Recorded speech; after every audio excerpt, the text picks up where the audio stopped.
ఆయన మాకేమైనా ఇచ్చిపోయినా కిరణ్ కుమార్ రెడ్డి అల్లావుద్దీన్ అద్భుత దీపం ఇచ్చిపోయినా మాకు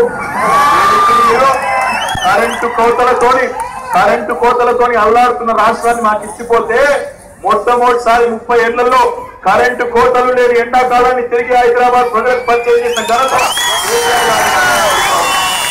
మాకు ఎట్లా అనిపిస్తుంది అంటే ఈ కాంగ్రెస్ వాళ్ళు నిన్న మొన్నటి దాకా రాజ్యం వెళ్ళిన మహానుభావులు వాళ్ళు మాట్లాడితే మాకు ఎట్లా అనిపిస్తుందంటే వాళ్ళు అమాయకంగా అడుగుతుంటే మాకు ఎట్లా అనిపిస్తుందంటే వెనుకటికి గోలక్పూర్ అసంటి ప్రాంతంలో గాంధీనగర్ అసంటి ప్రాంతంలో ఓ చిన్న పిల్లగాడు ఉండే వాడు చిన్నప్పటి నుంచే చదువుకోలేదు అన్ని చెడ్డ అలవాట్లు దొంగతనాలు తాగుడు జర్దాలు గుట్కాలు అన్ని అలవాటైనవి అట్లే పెరిగి పెరిగి పెద్దగా ఒక రోజు 18 ఏళ్ళకి వచ్చిన తర్వాత సొంత ఇంట్లోనే దొంగతనం చేయబోతే మరి వాళ్ళ తల్లిదండ్రులు పట్టుకొని 2 ఏళ్ళు బుద్ధి లేదురా ఇంట్లో దొంగతనం చేస్తావా అంటే వాడు కూడా తిరగబడి సాగి ఉన్నాడు తిరగబడి వాళ్ళ తల్లిదండ్రుల మీద దాడి చేసిండు రోకల్ బండ తీసుకొని కొట్టిండు ఇద్దరు అక్కడనే చచ్చిపోయారు మరి చచ్చిపోతే పోలీసు వాళ్ళు ఊరుకోరు కదా ఆయన తీసుకుపోయి జైల్లో పెట్టిండు మరి జైల్లో పెట్టినాక శిక్ష చేయాలి కదా తీసుకుపోయి జడ్జి గారు ముంగట్లో పెట్టిండు ఆ జడ్జి గారు మన నాయన నరసింహారెడ్డి గారు లెక్క పెద్ద మనిషి ఆ నాయన నరసింహారెడ్డి గారు పెద్ద మనిషి చూసిండట ఆ పిల్లగాన్ని చూసి అన్నాడట అరే నేను చాలా మంది గలీజ్ గాలను చూసినా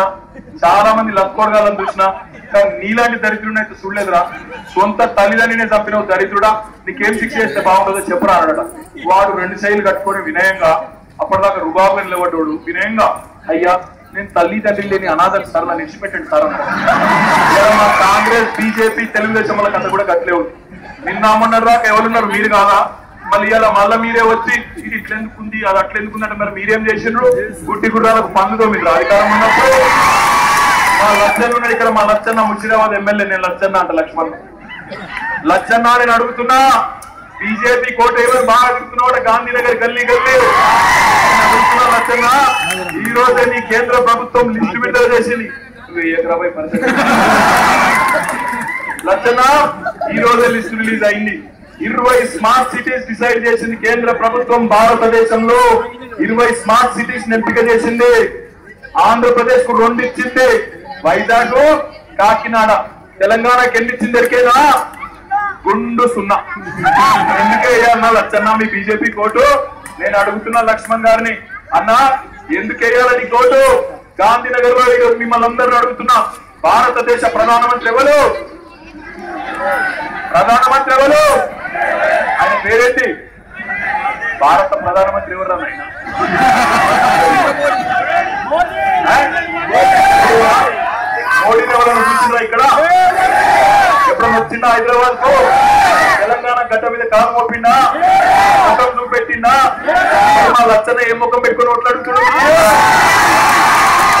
కనీసం ముఖమే చూపెట్టలేదు మోడీ 7 అడుగుతా ఓట్లు ఏమిచ్చింది నీ కేంద్ర ప్రభుత్వం తెలంగాణకు హైదరాబాద్ కు 19 నెలల్లో ముఖ్య పైసా పనిచేసిన హైదరాబాద్ కు ఏమిచ్చిందయ్యా లక్షలను గట్టిగా ఒకటే చెప్తాడు స్వచ్ఛ భారత్ అంటే చీపురు వాళ్ళ చేతిలో పెట్టి ఊడ్చుకోపోను అంత తప్ప చేసింది ఏం లేదు మోడీ సాబ్ కథ ఎట్లుందంటే ఎక్కే విమానం దిగే విమానం అన్నట్టున్నది ఆయన 45 దేశాలు తిరిగింది కానీ 29 రాష్ట్రాలు తిరిగేందుకు మాత్రం టైం లేదు పాపం ఆయన పరిస్థితి ఎట్లయిపోయిందంటే మోడీ సాబ్ది మొన్న మధ్యలో ఊరికి తిరిగి పార్లమెంట్ కి వచ్చి ఆయన సీట్లో కూర్చోగానే సీటు పెట్టి తిరుగుతున్నాడు ఎక్కడ ఆ ఫ్లైట్లలో తిరిగింది అయితే ఆ మధ్యన మోడీ సాబ్ ఒక మాట అన్నాడు ఎలక్షన్ల ముందు మా లచ్చన్న కూడా అన్నాడు హమ్ కాలా ధన్ వాపస్ లాయింగే విదేశం సే అన్నాడు నల్లధనాన్ని విదేశాలకు వెళ్ళి వాపస్ తీసుకొస్తా అన్నాడు నల్లధనం సంగతి దేవుడు కానీ మోడీని విదేశాలకు వెళ్ళి తెచ్చుడే కష్టంగా ఉన్నది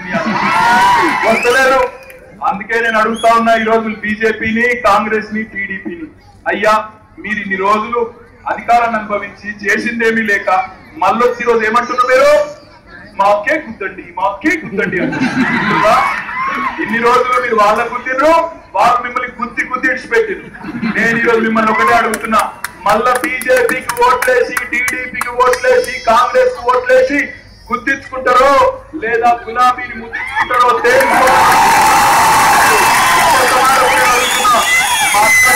చాలా మంది వచ్చినారు మిమ్మల్ని అడుగుతున్నా నేను మీరు ఎందుకు వచ్చినారో నాకు ఎరికే డబుల్ బెడ్రూమ్ ఇల్లేనా మరి నేను అడుగుతున్నా నాకు తెలియక మీ గాంధీనగర్ లా కవాడిగూడలా గోలక్పూర్ లా గాజులకు గడ్డేసి ఆవులకు పాలు వీళ్ళకి వస్తాయా ఏంది గాడిదలకు గడ్డేసి ఆవులకు పాలు పెడితే వస్తాయా? నిలబడతలేదు. రావు కదా. మరి ఇలా ఓట్లు వాళ్ళకేసి మమ్మల్ని పని చేయమంటే ఆడికెళ్ళి చేయాలి. మీరు రేపు పద్మకు ఓటేసి, లాస్యకు ఓటేసి, రామారావుకు ఓటేసి గెలిపించి పంపితే వాళ్ళు సీదా కేసీఆర్ అన్న దగ్గరికి పోతారు. పోయి అన్నా ఇగో మా కవాడిగూడలా, మా గాంధీనగర్లా, మా పోలస్పూర్లా నా మీద నమ్మకంతో నువ్వు ఓటేసిడు, గెలిపించండి అంటే మాకు కూడా పని చేయండి అంటే చేస్తాడు. అంతేగాని అదేదో చెప్తారు మీకు, జోగి జోగి రాసుకుంటే ఏం రాస్తుంది? కాంగ్రెస్ కు బీజేపీ ఓటేస్తే అదే అవుతుంది. కాబట్టి దయచేసి మీ ఓటును మురుగబెట్టుకోకండి, మీ ఓటును పాడు చేసుకోకండి. ఏ నాయకుడైతే ఈరోజు నో ప్రాబ్లం బీజేపీలో అడగాల్సింది మమ్మల్ని అడుగుతుంది. తమ్ముడు లచ్చన్ వస్తున్నాడు. ఒక్క మాట మీ అందరికి వేసేది, కారు గుర్తు కోటేస్తున్నారు సార్. పిడికిలా కొట్టండి, రెండు పిడికిళ్ళు కారు గుర్తుకే,